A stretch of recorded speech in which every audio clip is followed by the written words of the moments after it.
Ella Yousfi. Bonjour. Ella Yousfi, vous êtes maître de conférence habilité à diriger les recherches à l'Université Paris-Dauphine, PSL. Ella Yousfi, vous avez dirigé avec Grégoire Bouville les dimensions oubliées de la gestion, mélange en l'honneur de Jean-François Chanlard aux presses universitaires de Laval. Un ouvrage en l'honneur.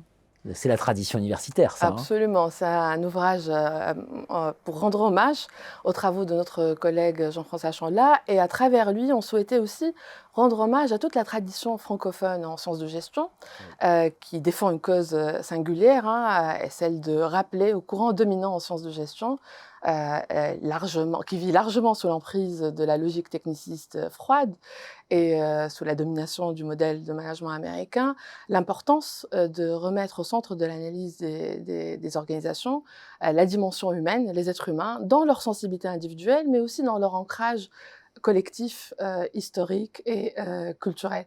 Et comme le nom l'indique, comme le titre l'indique, c'est un ouvrage qui vise à lutter contre l'oubli. Alors, l'oubli des dimensions fondamentales de la gestion et aussi l'oubli des grands auteurs en sciences sociales qui ont marqué notre discipline. Et évidemment, on rend hommage aux grands auteurs francophones qui ont marqué la discipline de sciences de gestion. Alors, les grandes dimensions, justement, j'ai envie de dire anciennes et nouvelles, voilà, oui. oubliées de la gestion. Ou des dimensions qui sont déjà identifiées par le livre pionnier de Jean-François Chanlard, qui est paru en 1990, intitulé « L'individu dans l'organisation, les dimensions oubliées de la gestion ». Et donc, ce qui est intéressant, dans ce livre de 400 pages qui regroupe 24 chapitres, rédigés par d'éminents collègues qui ont marqué notre discipline, ce livre regroupe 4 axes, en fait. Le premier axe, on revient sur les enjeux culturels du fonctionnement des organisations.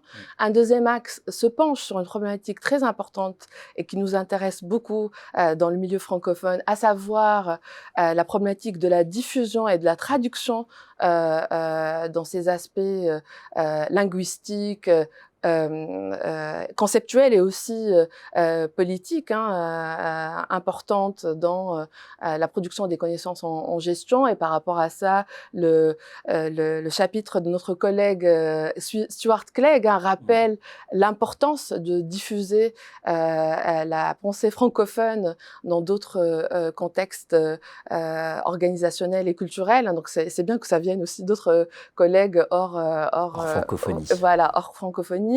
Un troisième axe se penche, en fait, plutôt il fait dialoguer les sciences de gestion avec d'autres disciplines comme la psychologie ou la philosophie pour rendre compte des enjeux sociétaux dans le fonctionnement des organisations. Et un quatrième axe, ce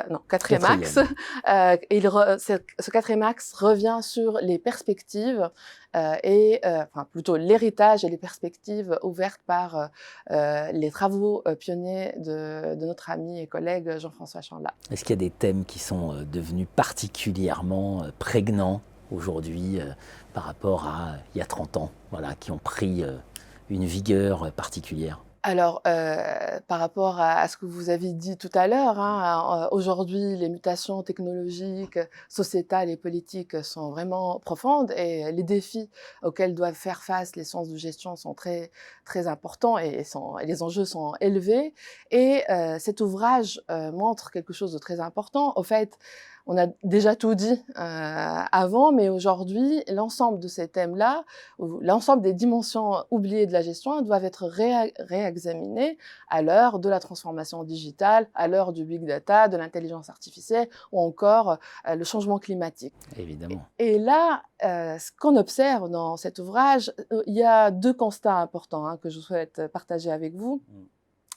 Le premier constat est le suivant. Donc, si on part de la crise pandémique, par exemple, et le chamboulement ou la brutalité de cette crise-là et la manière dont elle s'est greffée sur d'autres crises déjà là qui se succèdent depuis le début du siècle, des crises économiques, politiques et financières, cette crise-là nous a rappelé à nous, chercheurs en sciences de gestion, que le caractère insoutenable des pratiques actuelles de management. Et cet ouvrage, ce qu'il montre en filigrane, c'est l'important. En fait, il y a une préoccupation centrale, ou je dirais plutôt un appel à la discipline sciences de gestion pour se saisir de ces enjeux-là et de proposer une réflexion sur des organisations alternatives à même de assurer une vie viable pour les humains et pour le monde vivant de manière générale sur cette terre-là. On a des organisations qui doivent habiter autrement leur territoire et leur milieu. Donc ça, c'est vraiment une préoccupation centrale. Le deuxième constat est très intéressant et on le voit de manière très claire dans cet ouvrage-là, alors je le rappelle, c'est un ouvrage qui puise dans la tradition anthropologique humaniste chère à Jean-François Chanlat et qui puise aussi la richesse de sa réflexion dans plusieurs disciplines, comme je l'ai rappelé tout à l'heure. Il y a un point important, c'est que certes, les organisations sont influencées par les sociétés, mais les organisations produisent aussi des effets anthropologiques sur les sociétés dans lesquelles on vit. Donc, pendant longtemps, on a été préoccupé par concevoir des organisations efficaces d'un point de vue industriel, financier, économique. Certes, ces organisations ont produit d'une certaine manière un certain progrès économique et social, mais force est de constater que ces mêmes organisations ont produit aussi des vies dégradées et des pans entiers des sociétés industrialisées sont restés à la marge. Alors cet ouvrage montre que par rapport à des problématiques, et j'en cite quelques-unes, de l'ubérisation, en passant par le changement climatique, ou les conditions dégradées de la santé au travail, ou encore les conditions inhumaines du travail des sans-papiers, cet ouvrage-là montre, encore une fois, je l'ai dit tout à l'heure, que les sciences de gestion ont une mission, en fait, et cette mission-là est originale, parce qu'avant, les sciences de gestion, comme discipline jeune, puisaient dans les autres disciplines pour approfondir la réflexion sur les organisations. Absolument.